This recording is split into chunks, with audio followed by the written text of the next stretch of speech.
This is not breaking news. This is not a scandal. This is not about one person. This is about something quieter and far more dangerous. It's what happens when a system stops responding, not because it's attacked, but because it's empty. On the surface, everything still looks familiar. Authority speaks, rules exist, threats are issued, but underneath, something essential has failed. The mechanism that makes people comply, the mechanism that makes power believable. When money no longer holds value, when daily survival becomes uncertain, obedience stops being automatic. And that moment, that precise moment, is when states begin to panic. Not loudly, not all at once, but with small, desperate moves that reveal more than they hide. If you think this story is about unrest, or ideology, or headlines, you'll miss it. If you think it's far away, you'll misunderstand it. Stay with me, because once you see how this works, you'll recognize the pattern everywhere. And once it starts, it rarely stops where it began. What actually controls a system like this is not ideology, not faith, not even force. It's expectation. The expectation that tomorrow will be survivable, that the rules will still make sense, that effort will be rewarded with stability. For years, power here relied on habit. People complied because compliance was cheaper than resistance, because the math still worked. But systems don't collapse when people become angry. They collapse when the math breaks, when prices move faster than wages, when savings evaporate, when the currency itself becomes unreliable. At that point, authority doesn't disappear. It becomes performative. Orders are issued. Threats are broadcast. Punishment is intensified. But none of that fixes the underlying problem, because fear can suppress behavior.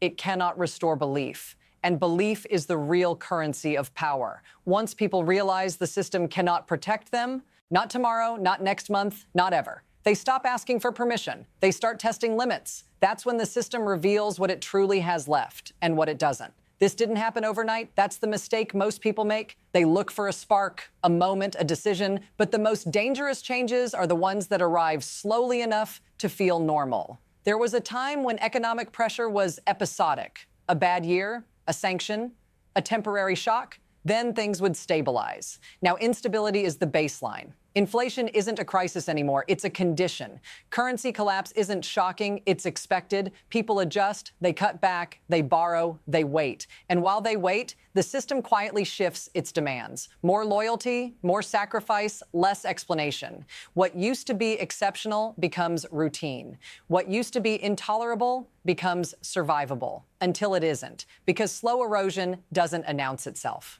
It just changes what people are willing to endure. And one day, without warning, endurance turns into refusal. Not because people suddenly became brave, but because continuing became impossible. That's when the past stops being a guide, and the system finds itself reacting to a future it never prepared for. Something specific finally broke. Not a speech, not a law, not a cultural decree. The economy crossed a line. Prices surged past what adaptation could absorb. Inflation stopped being a statistic and became a daily calculation. Food, fuel, rent. And then the currency itself collapsed into disbelief. When one unit of foreign money suddenly equals a mountain of local value, that's not just devaluation. That's a signal. It tells people the system no longer believes in itself. This time, the response didn't come from campuses. It didn't begin with slogans or symbols. It started with silence. Shops closed. Markets shut their doors. Commerce paused.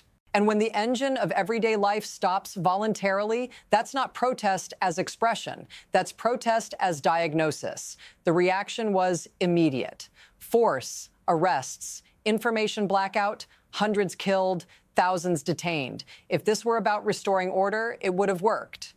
But it didn't, because this wasn't disorder. It was recognition. And once recognition spreads, control becomes a very different problem. Here's the part that's usually missed. When systems like this fail, the damage doesn't spread evenly. It never does. There are buffers, insulation layers, protected zones. Those closest to power don't feel collapse first. They feel inconvenience. The cost is absorbed elsewhere, by households, by small businesses, by anyone without leverage. That's the hidden mechanism. Inflation transfers pain downward. Currency collapse punishes savings, not assets. Scarcity rewards those who control access. The system survives by concentrating damage. And repression becomes cheaper than reform, because reform requires admitting the math is broken. Repression only requires enforcing silence. So the state leans harder on force, not because it's confident, but because it's cornered. Every arrest delays accountability. Every shutdown buys time. Every threat replaces trust. But none of it restores the core function. None of it fixes exchange. None of it stabilizes expectation. Instead, it accelerates something else, a widening gap between what the system demands and what people can give. That gap doesn't stay invisible for long. It becomes the next crisis. Then the system accelerated. Harder crackdowns, wider arrests, faster triggers, information disappeared, networks went dark, coordination was severed, not partially, completely. This wasn't about restoring calm. It was about regaining asymmetry. When people can't see each other, they can't measure momentum. When they can't communicate, they can't synchronize pressure. So the state tried to blind the system it was losing. But something else happened. Images leaked anyway. Fragments, clips, moments. Enough to confirm scale. Enough to confirm violence. Enough to confirm that this was no longer contained.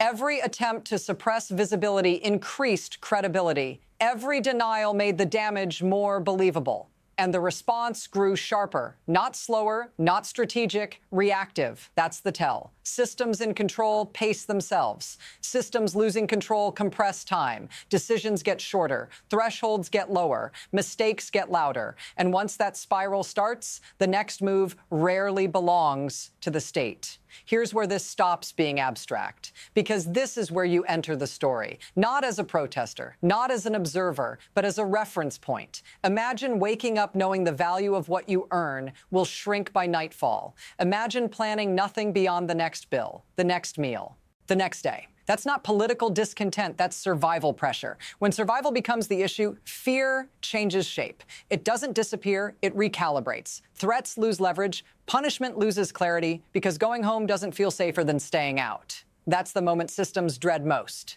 When compliance no longer feels like protection. This is why the response feels so extreme. Why force escalates faster than dialogue. Why compromise vanishes. If you're still watching, it's because you recognize this logic. Not from theory, from experience. Stay with this. Because what happens next determines whether pressure dissipates or moves somewhere else entirely. And systems like this rarely fail quietly. This is the moment where the story stops being internal. Because systems like this don't collapse in isolation. They ripple. Markets react first, not emotionally, mathematically. Capital reroutes. Risk premiums spike. Neighbors recalibrate their assumptions. What was once a domestic problem becomes a regional variable. Borders don't stop contagion when confidence breaks. Supply chains feel it. Energy markets feel it. Security calculations adjust in real time. And external powers notice something crucial. A system under internal strain becomes predictable. Pressure points become visible. Responses become reactive. That's when interest replaces observation. Statements are made, warnings are issued, options are quietly prepared. Not because intervention is inevitable, but because leverage has appeared. And leverage invites testing. The more the system tightens inward, the more exposed it becomes outward. This is where internal collapse and external ambition begin to overlap, where domestic crisis becomes strategic opportunity. And once that overlap forms, the future stops belonging to one actor. It fragments. From here, the system has only a few directions left, not outcomes. Paths. The first is adjustment. Pressure is partially absorbed. Controls loosen just enough to restore circulation. Repression pauses. The economy stabilizes at a lower level. Power survives, but thinner, more brittle, dependent on constant calibration. The second path is erosion. Nothing dramatic happens all at once. The system keeps functioning, but worse every month. More force, less legitimacy, more dependency on emergency measures. People don't rebel outright. They disengage, skills leave, capital leaves, trust evaporates. The state remains standing but hollow. Then there's the third path. Rupture, a moment where multiple stresses align, economic failure, internal fracture, external pressure, not a single event, a cascade. Control fails faster than it can be reasserted. Decisions outpace planning. Actors improvise. This is the path systems never admit to preparing for, because preparing for it acknowledges fragility. Which path emerges isn't decided by rhetoric or threats or promises. It's decided by timing, and timing is already accelerating. Here's what makes this moment dangerous. Not the protests, not the threats, not even the violence. It's the illusion that someone is in control. Systems don't announce when they've lost the ability to steer. They keep issuing commands long after those commands stop working. From the outside, it still looks like authority. From the inside, it's improvisation. And improvisation at this scale is never neutral, because once a system reaches this stage, every action carries unintended consequences. Every intervention creates a second problem. Every delay narrows the remaining options. This isn't a story with a clean ending. It's a story with momentum, and momentum doesn't ask permission. If you're looking for certainty, it won't come. If you're waiting for reassurance, you won't get it. What you can do is pay attention. Track the mechanisms, not the personalities. Watch where pressure moves when it can't be released. Because this pattern doesn't belong to one country, or one regime, or one moment. It's a warning about what happens when systems break quietly, and the world notices too late. If you want to understand what comes next, you'll need to keep watching. Not headlines, not statements. The structure itself. If this mattered to you, don't stop here. The next piece goes deeper into what happens when external power steps into a collapsing system, and why that often makes everything worse. Stay with it.